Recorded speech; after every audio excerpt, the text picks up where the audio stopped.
अस्सलाम वालेकुम मेरे डियर यूट्यूब फ्रेंड्स, आप लोग सब कैसे हैं। अल्लाह ताला आपको खुशियाँ दे और आपकी ज़िंदगी में आसानियाँ पैदा करे, आमीन। तो आज मैं एक ट्रेडिशनल पठान लोग बनाते हैं जिसको हम लोग पेंडा भी कहते हैं और सोबत भी कहते हैं। तो उसके लिए मैंने ऑयल ले लिया और ऑयल में मैंने तकरीबन 2 बड़े प्याज डाल दिए हैं। उनको मैं थोड़ी देर भूनूंगी जब तक कि वो ट्रांसपेरेंट ना हो जाएं। जब वो ट्रांसपेरेंट हो जाएंगे तो मैंने अपने मिक्सी जार में 3 टमाटरों का पेस्ट बनाया हुआ है। इनको मैं मिक्स करूँगी और मिक्स करने के बाद मैं इनको ढक दूँगी ताकि ये अच्छे तरीके से गल जाएं। और टमाटर जो हैं वो उनको हमें थोड़ा बहुत भूनना होगा, नहीं तो वो शोरबे में इस तरह पड़े रहते हैं जैसे कि पार्टिकल्स होते हैं, जो कि अच्छे भी नहीं लगते फिर जायके में। ये शायद रिपीट हो गया है जिसमें मैं प्याज फिर से डाल रही हूँ, लेकिन प्लीज़ बेयर विद मी क्योंकि वीडियो जो थी जो मेरी गैलरी में थी शायद वो 2 दफ़ा अपलोड हो गई हैं। कोई नहीं, अभी आप देखें इसमें मैं फिर से प्याज को वो कर रही हूँ।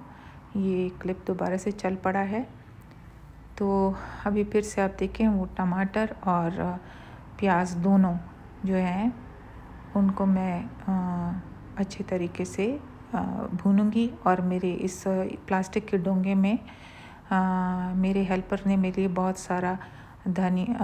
सारा लहसुन और अदरक ग्राइंड करके रख दिया था, लेकिन उसने फिर ये नहीं किया कि वो उसको सेपरेट भी कर ले, लेकिन समहाउ अभी मैंने कर लिया।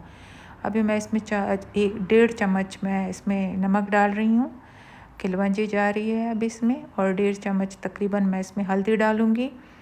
कुटी लाल मिर्च 1 चम्मच है, उसमें थोड़ा मैंने ज़्यादा कर दिया, और लाल मिर्च, तेज़ लाल मिर्च भी 1 चम्मच है, और थोड़ा सा मैं इसमें गरम मसाला भी डाल दूँगी। इसके बाद मैं इसको अपनी जगह पे रख कर इसमें चम्मच चलाऊँगी ताकि अच्छे तरीके से ये मसाला टमाटर और प्याज के साथ मिल जाए और ये मिक्स हो करके मिक्स हो जाए, तब मैं इसमें चिकन ऐड कर दूँगी। अभी मैं आपसे बात कर रही थी कि हमारे पठानों की ट्राइब है, इसमें बहुत ही ज़्यादा पतलियाँ सी रोटी बनाई जाती हैं जिनको माने कहते हैं, और इसको पास्ती भी बोलते हैं। पश्तो में इसको पास्ती बोलते हैं और सराइकी में इसको माने बोलते हैं। तो उन जो बड़ी बड़ी रोटियां होती हैं और नहायत पतली होती हैं, मैं आपको दिखाऊंगी। उसमें हम इसको फिर एक किस्म का चूरा करते हैं और उस पर सालन डालते हैं और फिर हम लोग खाते हैं।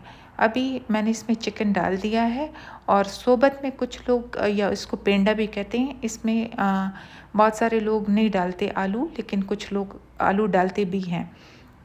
तो हमें चूँकि आलू के साथ पसंद है तो मैंने इसमें आलू डाले हुए हैं।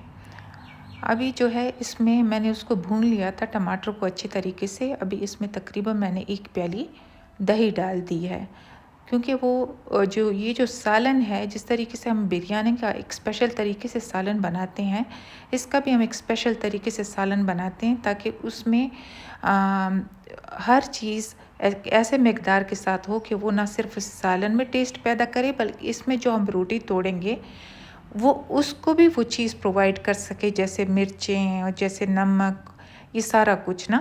तो एक टेस्टी सा हमारा एक डिश बनने वाला है। अब इसमें आलू भी ऐड हो गए हैं। अब देखें इसमें मैंने तकरीबन 1 लीटर पानी डाला है, और मैं जब ये अच्छे तरीके से बॉईल हो गया था तो मैंने थोड़ा सा पानी इसमें और भी डाला था, क्योंकि हमें इसकी ये पतली वाली ग्रेवी चाहिए होती है। ये फिर हम उस रोटी पे डालते हैं। आप लोग का वीडियो स्किप ना करें, बिल्कुल एंड में मैं आपको दिखाऊंगी कि हम इसको फिर कैसे मिक्स करते हैं और कैसे सर्व करते हैं। यहाँ पर मेरे पास सारे जितने मेरे पास सीज़न में माल्टे थे, नहीं खाए जाते थे, तो मैंने उनको फ्रीज़ कर लिया था। उनको फ्रीज़ करने के बाद अभी मैंने एक पैकेट सुबह से निकाला हुआ था। इसको मैं अच्छे तरीके से इस मिक्सर में मिक्स करूँगी, क्योंकि अब सिट्रस एक्सट्रैक्टर में तो ये जा नहीं सकता, क्योंकि इसको हम लोगों ने जिस तरीके से काटा था इसका ऐसे ही जूस निकलेगा। और आपको एक सीव नज़र आ रहा होगा, उस सीव में मैं इसको डालूँगी और उसको मैं छान लूँगी ताकि इसका जूस अलहदा हो जाए। तो इसका जायका, इस जूस का जायका अगर आप चीनी नहीं डालते ना, तो बिल्कुल ऐसा आता है जैसे मीठे मीठों का हम लोग जूस बनाते हैं, तो ये हल्का सा कड़वा और निहायत मज़े का होता है। हाँ, इसमें अगर आप चीनी डालते हैं तो फिर ये एक बेहद मीठा सा बनता है। बच्चे इसको इस तरह नहीं पी सकते, उसमें चीनी डालते हैं। और हेल्थ इश्यूज़ जिनको हो तो उसमें वो स्प्लेंडा या कैनड्रिल इसी तरह का जो शुगर अल्टरनेटिव है वो आप डाल सकते हैं। यहाँ पर चूँकि ये मिक्सर निकला ही वो होता है तो मैं दोनों ही काम साथ में करती हूँ। मैंने चटनी के लिए उसमें प्याज था, टमाटर था, सब्ज़ मिर्च थी और नीचे दही। ज़्यादा दही आप मिक्सर में ना डालें वरना वो बहुत पतली हो जाती है। आपने बाद में इसमें कुछ दही ऐड करनी होगी। इसमें मैं नमक डालूँगी, चूँकि सब्ज़ मिर्च थी तो मिर्च पे हाथ हल्का रखना है। और आप इस तरह अपनी हस्बे ज़ायक़ा आप इसमें हल्का सा नमक मिर्च डाल दें। फिर आप इस को चलाएं। चलाने के बाद आप इसको, इसमें जो रिमेनिंग दही है आपको जितनी भी चाहिए वो आप उसमें बाद में मिक्स करें। तो मैं अभी इसको खोल के और इसमें एडिशनल दही डाल दूँगी, क्योंकि 2 पोर्शन में मैंने करना है ताकि 1-2 दिन चल जाए।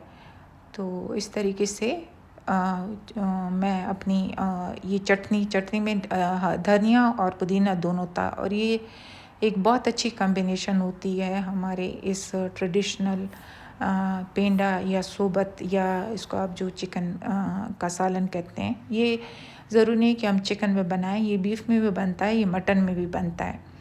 मोस्टली यही होता है कि ये चिकन में जल्दी भी बन जाता है। अब यहाँ देखें ये रोटी निहायत पतली है, चूँकि मैंने आपको शुरू में दिखाया नहीं कि ये माने जिसको कहते हैं या पास्ती कहते हैं, बहुत बड़े बड़े होते हैं और बिल्कुल समझ लीजिए जिस तरह टिश्यू पेपर सा गया वो इतने ही पतले पतले होते हैं। इसको इंडियन लोग जो होते हैं रुमाली रोटी भी बोलते हैं। तो देखें वो 60 पॉट में मैंने डाल दिए हैं। एक्चुअली ट्रेडिशनली तो ये होता है कि स्टील के बड़े थाल में डाल लेते हैं और उसको फिर उसी वक्त सर्व करते हैं। चूँकि रमज़ान है तो अभी तो हम खाएंगे नहीं, इसमें 1 घंटा लगेगा, तो फिर मैंने इसको हॉट पॉट में बना लिया है। और हॉट पॉट में बनाने के बाद इसमें कुछ हम आलू इसके ऊपर डाल देते हैं, और जो बाकी इसकी ग्रेवी और कुछ बचे हुए आलू और गोश्त, इसको हम एक अलहदा बर्तन में डालेंगे, ताकि फिर जिसको अगर थोड़ा सा खुश्क चाहिए ये पेंडा या सोबत अपनी प्लेट में, तो वो प्लेट में इसी तरह खुश्क डालेगा। नहीं तो अगर किसी को ऐड करना होगा और सालन और गोश्त का पीस भी ऐड करना होगा तो वो अकॉर्डिंगली करेगा। अब जब हम लोग, मैंने आपको बताया अभी तो हम प्लेटों में डाल लेते हैं, लेकिन जब ये थालों में सर्व होता था स्टील के थालों में, तो ये होता था कि गांव में औरतों के लिए एक अलहदा बनता था। वो सारी औरतें मिल बैठ के गप भी लगाती थी और उसको एंजॉय भी करती थी। बच्चों के लिए एक छोटी थाल अलहदा होती थी, मर्दों के लिए अलहदा होती थी। तो इस तरीके से, और इसको प्लेटों में नहीं डालते थे, उसी थाल में ही खाते थे। पता नहीं, और उसमें वो लज्जत और वो जायका जो फ़ील होता था जिस तरह हम अपने बचपन में देखते थे, वो शायद अब वैसा नहीं रहा। लेकिन फिर भी वो चीज़ें तो याद रहती हैं जो हमारी ट्रेडिशंस में होती हैं, जो हमारे बड़े खाते रहे हों या उन्होंने हमें बचपन में खिलाई हों, तो वो हमेशा हमारे दस्तरखान का हिस्सा बनते हैं।